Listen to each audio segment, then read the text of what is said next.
పోషిణి. భగవద్గీత మహాభారతము యొక్క సమగ్ర సారాంశము. భక్తుడైన అర్జునునకు అనర్చిన ఉపదేశమే గీతా సారాంశము. భారత యుద్ధము జరగరాదని సర్వవిధములా భగవానుడు ప్రయత్నించెను. కాని ఆ మహానుభావుని ప్రయత్నములు వ్యర్థములాయను. అటు పిమ్మట శ్రీకృష్ణుడు పార్థునకు సారథి అయి నిలిచెను.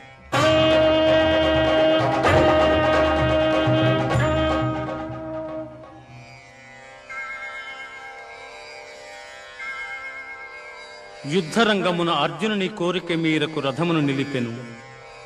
అర్జునుడు ఉభయ సైన్యములలో గల తండ్రులను, గురువులను, మేనమామలను, సోదరులను, మనుమలను, మిత్రులను చూచి హృదయము ద్రవించి నకా